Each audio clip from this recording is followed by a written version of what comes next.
And now to a Team 10 investigation.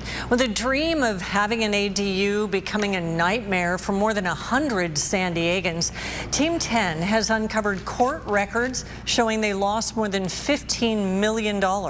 As Team 10 investigator Craig Harris reports, a company called Multitaskr got the money, but in nearly all cases never built the homes. Victoria Krivogorski came to America more than 30 years ago for a better life. She had 2 children in hand and $147 in her pocket. This is a napkin, and those are 2 dolls. But this is one of the things you brought Yes, in your 2 suitcases. The San Diego State University business professor who earned a second PhD in accounting after coming to the U.S. also was a Fulbright scholar. She never made a lot of money despite her academic success, but she had a plan for retirement, and it starts right here in her big front yard in La Mesa. This was her gold mine for her golden years. Back in October of 2022, I was introduced to the construction company, Multitaskr, and I was looking for a company that will build the ADU on my property. I do need to substitute my income when I will retire. Her big plans were to build a duplex, which would give her extra income from renters, and Multitaskr seemed willing to help. They got her construction loans with several lenders. The best part? There were no payments for a year while the duplex was to be built. But after 12 months, she had to start paying on the loans, even if the home wasn't built. She wasn't too concerned as several trees in her orchard were cleared and small purple flags were placed in the ground to mark the duplex's 4 corners. But sadly, that's the only work Victoria ever would see. Multitaskr planted those 4 flags, but never built the duplex, she said. Now she's on the hook to pay back the loans. So 1 flag would cost about more than $80,000. So That's one way to look at it. yes. She and more than 100 people are suing the company and 10 different lenders. They allege in court documents Multitaskr didn't build the ADUs in most instances, or started but didn't finish the job. Despite that, Multitaskr got millions of dollars from the loans the customers took out. This before the work even started. Others paid hundreds of thousands of dollars in cash, draining their life savings and trusting the job would get done. Then came the really bad news. After Multitaskr collected more than $15 million from more than 100 customers, according to court records, the company sent them an email in August telling them it had paused operations. One lawsuit says by September, all business operations ended and the headquarters at an office complex in Chula Vista became empty. Court records reviewed by Team 10 show Multitaskr, several employees, and the lenders face accusations in 10 civil lawsuits that include fraud, conspiracy, negligence, intentional misrepresentation, unfair business practices, and elder abuse. At this point, no one has been charged with a crime. However, one lawsuit alleges Multitaskr employees broke state law by accepting payments that exceeded the value of the work. In court records, Multitaskr and CEO Joe Frosto denied all allegations. The company also denied any damages occurred and services were in conformity with contractual obligations. Further, unnamed third parties were to blame if there were damages. We contacted all 10 lenders that Multitaskr did business with. Most declined to comment or did not respond. 2, Mosaic and Dividend, told Team 10 they may cancel loans it gave for the Multitaskr ADUs. At least 11 complaints were filed in October against Multitaskr with the State Contractors Board. That agency has suspended the contractor license of Multitaskr. A spokeswoman told Team 10 an investigation is ongoing and the company could face civil charges. Team 10 also has learned that complaints against Multitaskr have been sent to the San Diego County District Attorney, California Attorney General, and FBI. All 3 law enforcement agencies said they were unable to confirm or could not comment about any potential investigations.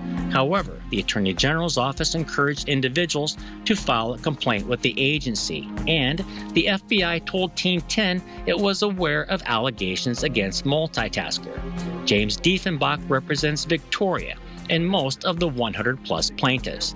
He said Multitaskr had a professional-looking website, which has been taken down, and savvy salespeople. Multitaskr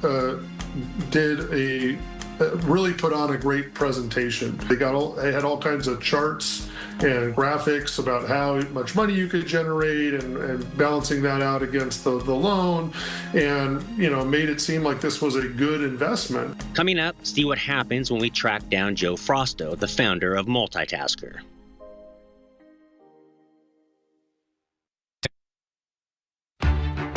Multitaskr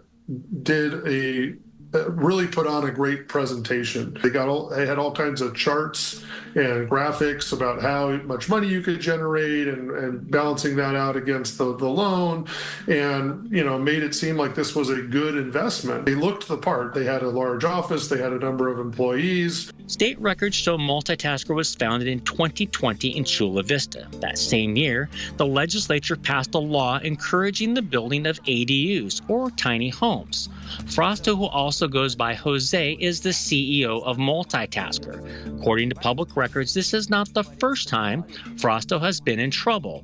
Prior to running Multitaskr, IRS records show Frosto for 5 years didn't pay large amounts of federal taxes. Public records show the IRS has placed tax liens in excess of $60,000 on his 5-bedroom, 4,300 square foot home in Chula Vista. We went to that home. This is a private property. I'm looking for Joe Frosto. I want to talk to him about Multitaskr. I also called Frosto on his cell phone to get a comment for this story. The person who answered said he was not available. Right before Christmas, we let him know we were airing this story and wanted his response. So we did this. That we are sending a registered letter to Jose Frosto. This shows he got the letter the next day. He still did not respond. Frosto's attorney also did not return several calls. Team 10 also contacted 6 high-level employees named in the lawsuits. None returned calls and emails. While we could not reach Frosto, he has been active in the past on social media. He made several YouTube videos. Hey guys, welcome to Multitaskr. I'm Joe Frosto, CEO and founder of Multitaskr. In this 48-minute video from roughly 3 years ago, he talks about his business background, helping customers, and building those ADUs he said would be moneymakers for his clients. What ways can Multitaskr help me? Sure, I think right now, one of the biggest hot buttons is the ADUs. The return of investment on it, what's the cost and how much you can lease them for. It's really, really good. The video goes on to discuss different financing options for ADUs. Court records indicate Multitaskr helped its customers get personal loans for up to 100% of the cost of an ADU. The interest rates range from 8 to 15%, according to Diefenbach. We do believe that the lenders either knew or should have known that something was awry with how Multitaskr was conducting its business. The scale and magnitude is staggering as to what Multitaskr was able to get dispersed without doing any work. Diefenbach said some of the lenders, after being sued, have canceled a few of the loans that can total more than $300,000 per person. That has given a few clients some financial relief. 2 of those lenders are Mosaic and Dividend. They sent us written statements. Mosaic, in part, said this: if there are conditions arising from the contractor's completion of the home improvement project that warrant consideration for cancellation of the loan, we will and have processed loan cancellations for Mosaic borrowers. Dividend, in part, said this: we have been assisting customers impacted by Multitaskr and are canceling loans where we deem it appropriate. Those 2 were among the 4 largest lenders working with Multitaskr. The others were Goodleap and Sunlight Financial. All 4 came under fire in spring 2024 in Minnesota. That state's attorney general sued them for allegedly deceiving consumers into taking out loans for solar panels. GoodLeap and Dividend responded to Team 10 regarding the Minnesota case. A GoodLeap spokesman said its loans are federally regulated and GoodLeap will demonstrate compliance in court. A Dividend spokeswoman said the Minnesota claims are wrong and Dividend will vigorously defend itself in court. As Multitaskr customers wait for their day in court, Victoria and others face a dilemma. Her attorney said she and many other clients have to make loan payments despite not having the home they paid for. The lenders can report them to credit bureaus if they don't pay. That will tank their credit scores and make it difficult to borrow money. I'm not a rich person. So what I decided to do, I decided to take money from my retirement account and I took $100,000. That took care of one loan. She said another lender canceled its loan. Now she's paying $1,000 a month for a third loan, and she's ashamed. Right now, I don't know what I'm gonna do. See, I ruined what I had. It is very embarrassing that with all my education, when it comes to judging people, I failed. Despite the embarrassment, Victoria told me she was willing to tell her story. Tomorrow at 6, we're going to talk with a housing expert on how to shop for an ADU and what Multitaskr clients can do to get additional help. With photojournalist Amal Brown, I'm Craig Harris, Team 10.